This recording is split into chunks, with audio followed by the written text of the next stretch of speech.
मोदी जी फिर आज क्या कर रहे हो? अखिलेश भैया, तुम जैसे बाबूजी लोगों का मुंह देख रहा हूँ कि कोई मेरे को चाय पिला दे। लालू जी, मोदी जी को फटाक से 2 कप चाय देना तो तेल लगा के।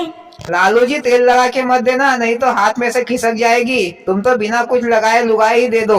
मोदी जी, ये तो मेरी कहावत है, तेल लगा के। मोदी जी, जम के चाय पियो और तन के एक कहानी सुना दो। हाँ भैया अखिलेश, क्यों नहीं, ये लो कहानी सुनो। मोदी जी, कहानी सुनाने से पहले मेरे पैसे तो दे दो चाय के। लालू जी, तुम तो मेरे खाते में लिख लेना, तुम कहानी ध्यान से सुनो और मजे लो। सुनाओ मोदी जी।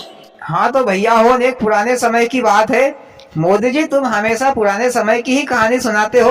अरे कभी कभार नए जमाने की कहानी भी सुना दिया करो।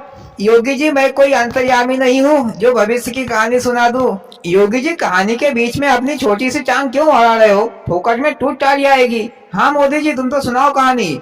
हाँ तो भैया हो, पुराने समय की बात है। एक बुढ़िया थी और उसके 4 बेटे थे। चारों बेटे पहलवान थे, पर चारों के चारों मोटी बुद्धि के थे, मतलब कि पढ़े लिखे नहीं थे। एक दिन क्या हुआ भैया कि बुढ़िया की तबीयत खराब हो गई। बुढ़िया के बेटों ने सोचा कि माता राम को डॉक्टर को दिखा लेते हैं। तो एक ने कहा, भैया 2-4 दिन और देख लेते हैं, बुखार अगर ठीक हो जाए तो अच्छा होगा, हमारा पैसा भी बच जाएगा। सचमुच मोदी जी, चारों बेटे मोटी बुद्धि के ही थे। अरे ऐसे में कहीं बुढ़िया खिसक गई तो पैसे का क्या अचार डालोगे फिर? लालू जी, तुम ठीक बोल रहे हो, डॉक्टर को बताना चाहिए। भैया 2-4 दिन हो गए, पर भैया बुढ़िया की तबीयत ठीक नहीं हुई। तो उनमें से एक भाई ने कहा कि भैया हो ना, माता राम को डॉक्टर के पास ले चलते हैं, माता राम की तबीयत ठीक नहीं हो रही है। तो भैया चारों भाइयों ने माता राम को डॉक्टर के पास ले गए। डॉक्टर साहब ने माता राम का इलाज किया और इंजेक्शन, दवाई, गोली दे दी। गोली के बारे में बता दिया कि खाना खाने के बाद 1 गोली देना, और दवाई की शीशी हाथ में लेकर डॉक्टर साहब ने कहा कि एक काम करना भैया हो, दवाई पिलाते समय अच्छे से 1-2 मिनट हिला लेना, इसके बाद में दवाई पिलाना। वो चारों भाइयों ने कहा कि जी डॉक्टर साहब, और डॉक्टर साहब की फीस दी और माता राम को लेकर घर आ गए। और भैया शाम हो गई, माता राम को भोजन खिला दिया और गोली खिला दी, और रात के 9 बज गए तो सोने का टाइम हो गया। इधर माता राम बुखार के मारे हूँ हाँ हाँ हाय राम ऐसी करांती रही। तो भैया वे चारों भाइयों ने कहा कि अरे भैया हो, दवाई तो पिला दे माता राम को, माता राम बहुत करांज रही है बुखार के मारे। और भैया हो, वो चारों भाई माता राम के पास गए, पर उनको डॉक्टर की बात याद आ गई कि 1-2 मिनट हिलाना है, इसके बाद में दवाई पिलाना है। भैया वे चारों भाई तो ठहरे मोटी बुद्धि के, तो उन्होंने भैया माता राम के चारों हाथ पैर पकड़े और माता राम को हिलाने लगे। माता राम इधर जोर से चिल्लाए, अरे मोटी बुद्धि के गड़ावने हो, मत हिलाओ, अरे ऐसे में मर जाऊंगी। पर भैया उन्होंने तो माता राम की एक भी नहीं सुनी।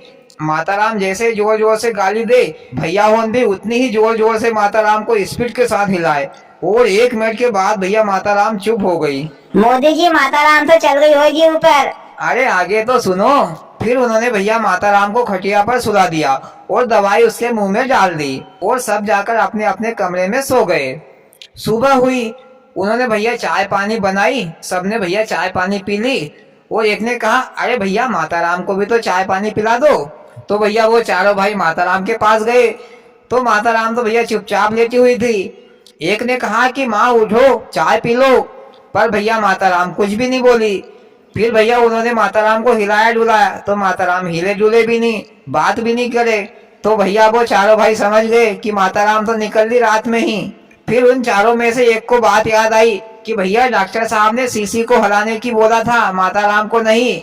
फिर भैया वो चारों भाई होन अपने माथे पर हाथ धरकर जोर जोर से रोने लगे और कहने लगे कि भगवान, हमको काहे को मोटी बुद्धि का बना दिया। अरे भगवान, हमको भी थोड़ा बहुत पढ़ा लिखा देता तो शायद आज हमारी माता राम हमारे साथ होती। हमारी गलती के कारण हमारी माता राम हमसे दूर चली गई। ऐसे करके भैया वो चारों भाई रोने लगे। पर भैया रोने से क्या फायदा, माता राम तो निकल गई, और भैया कहानी खत्म। मोदी जी, आदमी में अकल भी होना चाहिए, बेअकली आदमी भी कोई काम का नहीं। पर मोदी जी, कहानी अच्छी लगी, दर्दली कहानी थी पर हंसाने वाली भी थी। और भाइयों, आपको कैसी लगी मोदी जी की कहानी? अच्छी लगी हो तो प्लीज वीडियो को लाइक और चैनल को सब्सक्राइब करें। भोलेनाथ सबके साथ।